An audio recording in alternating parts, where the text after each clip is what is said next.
साथियों नमस्कार।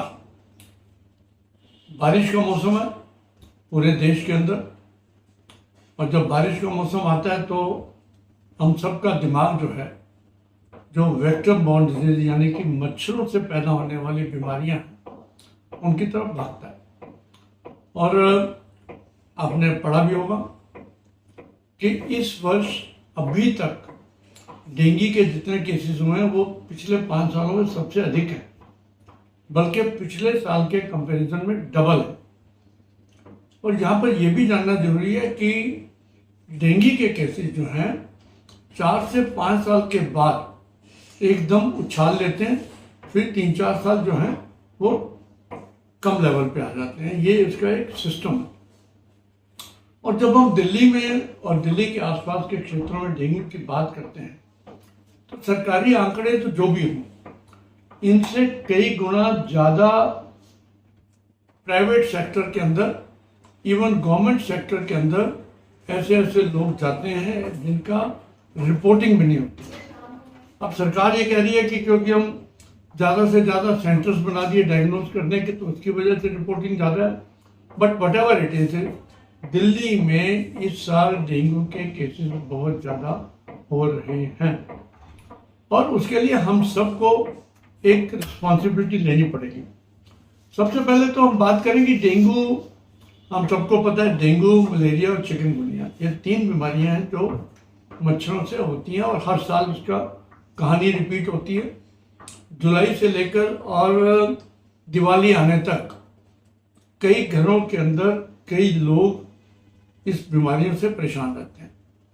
और डेंगू के अंदर हमने देखा कि बहुत तेज बुखार होता है, बहुत तेज बुखार के बाद साथ में सिर में दर्द होता है, नौजिया शुरू हो जाता है, उल्टियाँ आ जाती हैं, रैश हो जाता है। और उसके बाद 5-6 दिन शुरुआत के बाद में जो है कई बार उस व्यक्ति के जब प्लेटलेट कम होने शुरू होते हैं, तब उस स्टेज पे डिलीरियम के अंदर बंदा जो है, बच्चा जो है बेहोशी की हालत में, डिहाइड्रेशन की हालत में, एकदम चक्कर आना, ये सारे के सारे सिम्टम्स हो जाते हैं शुरू। और हमने देखा कई बार कि डेंगू के मरीजों में प्लेटलेट्स जब चढ़ाने की जरूरत पड़ती है तो इतने लोग परेशान होते हैं, अस्पताल से अस्पताल भटक रहे होते हैं, प्लेटलेट नहीं मिल रहे होते। तो क्यों ना हम इस बीमारी की रोकथाम की बात करें। इलाज तो बाद में है, सबसे पहले ये प्रिवेंटेबल डिजीज है।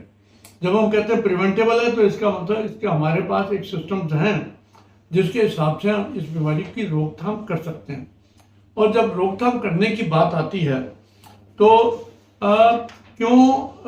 जो ये मानता हूँ मैं कि केवल एक सिस्टम या हम केवल सरकार पर डिपेंड हों, ये पॉसिबल नहीं है कि सरकार इस बीमारी को हमारे से भगा सके।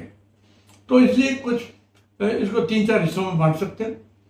मेरी क्या ड्यूटी है, सरकार की क्या ड्यूटी है, हेल्थ डिपार्टमेंट की क्या ड्यूटी है, हॉस्पिटल्स की क्या ड्यूटी है, इन सबको इसमें 3-4 सेगमेंट्स के अंदर बांट सकते। मेरी ड्यूटी ये है एज ए सिविलियन, और एज ए मैं ये सब आप लोगों को बताना चाहता हूँ कि अपनी आसपास के पूरे घर के जितने भी जगह है, कम से कम उसको तो साफ हम ही ने करना है ना।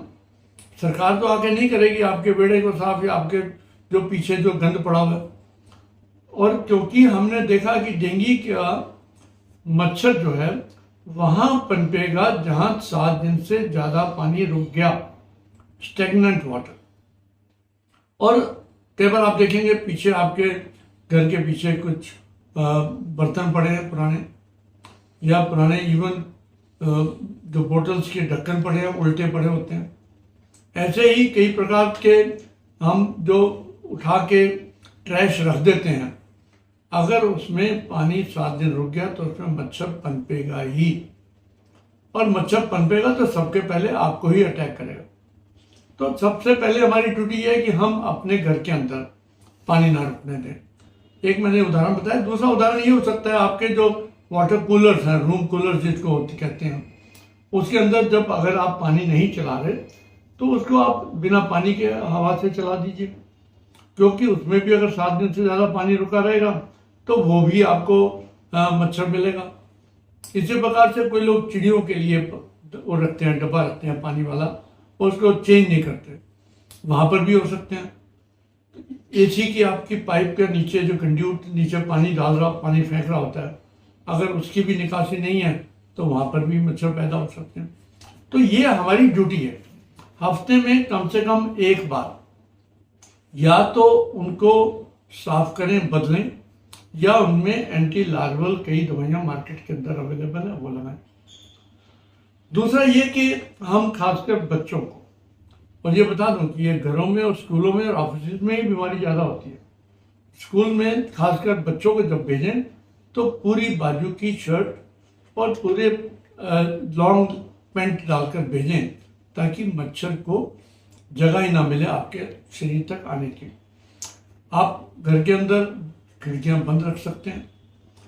अपने घरों के अंदर आप वेपोराइजर्स आते हैं, कॉइल्स आते हैं, मॉस्किटो को ब्रीडिंग रोकने के लिए वो भी आते हैं, उनको आप कर सकते हैं। तो इस प्रकार से हम कम से कम अपनी जो हैबिटेट है, अपनी जो एनवायरनमेंट है, उसको हम चेंज करें, जिससे कि हमारे घर में मच्छर पैदा ना हो। और हमारे घर में का मतलब यह है कि अगर हम सब लोग इस सिस्टम को अपना लेंगे तो कहीं पर भी नहीं मच्छर पैदा होगा और नहीं काटेगा। दूसरा ये कि सरकार की जिम्मेवारी क्या है। मैं तो जो सरकारी लोग देखते हैं, या जब मैं सरकार में था तो मैं उनको बोलता था कि पानी इकट्ठा अगर बारिशों के दिनों में 7 दिन रुक रहा है तो वहां मच्छर पैदा होगा, और मच्छर को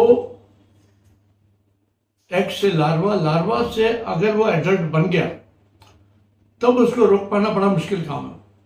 तो एंटी लार्वल जो मेजर्स हैं वो स्टेगनेंट पानी के अंदर वही किए जाने चाहिए कि अगर वहां पर पानी रुका है तो वहीं पर दवाई डाल के वहीं मार दिया जाए, अंडों को खत्म कर दिया जाए। क्योंकि एक बार मच्छर उड़ गया तो कहाँ जाएगा, किसको मारेगा, किसको अटैक करेगा, कुछ नहीं कह सकते। इसी प्रकार से एक सिस्टम है सरकार का कि बारिशों से 1 महीना पहले किसी भी प्रकार की सड़कों पे खुदाई नहीं होनी चाहिए किसी भी काम के लिए। वो भी आजकल सब बेकार हो गए, सब आज की तारीख में सब लोग अपनी अपनी खुदाई करके अपने अपने हिसाब से काम कर रहे हैं। तो मेरी सरकारों से प्रार्थना रहती है, खासकर कॉरपोरेशन से, कि वो ये भी ध्यान दें कि आपके जो मलेरिया वर्कर्स हैं या डीवीसी वर्कर्स हैं काम भी कर रहे हैं कि नहीं कर रहे, उनको भी काम पे लगाया जाए। तीसरा, हेल्थ एडमिनिस्ट्रेशन जो है, सरकारों से मेरी जो सरकार की सिस्टम्स हैं उनको भी कि अपना पब्लिक हेल्थ सिस्टम को एक्टिवेट करें। केवल भाषण देने से या ऐड देने से अखबारों के अंदर कहीं कोई मच्छर नहीं मरने वाला और कहीं कोई बीमारी नहीं रुकने वाली।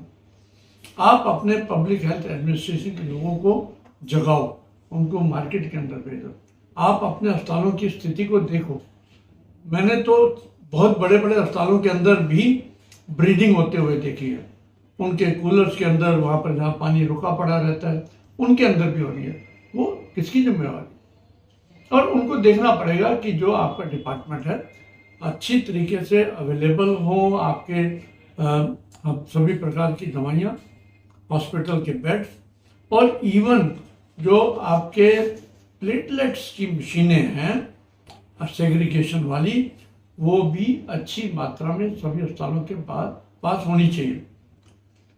यहाँ ये भी जानना जरूरी है कि दिल्ली में 46% यानी 46% बेड्स जो हैं वो प्राइवेट सेक्टर को कैटर करता है। और जब प्राइवेट सेक्टर कैटर करता है 40% बेड, तो प्राइवेट सेक्टर की भी जिम्मेवारी है इसके अंदर कि नंबर 1 वो अपने अपने अस्पतालों के अंदर ये देखें कि जहाँ जहाँ पर पानी इकट्ठा होने की संभावना है, प्राइवेट अस्पताल भी उनको देखें कि वहाँ ना हो। दूसरा, अपने बेड्स को इतना एक ऐसी स्थिति में रखें कि जब भी जरूरत पड़े उनको हम यूज़ कर सकें। और तीसरा, कोई ना कोई एक सिस्टम जो है प्लेटलेट्स की अगर जरूरत पड़ती है तो उसको करें। यहाँ ये भी बताना जरूरी होगा कि 1996 में जब पहली बार दिल्ली में कहर आया था डेंगू का, तो 10,000 लोगों में से जो रिपोर्टिंग थी 4,000 की मृत्यु हुई थी। क्योंकि उस वक्त हमें ज्ञान नहीं था कि क्या होता है। लेकिन आज की तारीख में जब हम पूरा इसके ऊपर रिसर्च कर चुके हैं, हमारा हेल्थ सिस्टम सुदृढ़ हो चुका है, तो वो जो मृत्यु दर है 0.25% के आसपास रह गई है। क्योंकि हमें पता है कि प्लेटलेट हर जगह पर जरूरी नहीं होते, बहुत ही रेयर जगह पर प्लेटलेट्स की जरूरत पड़ती है, एक आपका वो कंसल्टेंट बताएगा।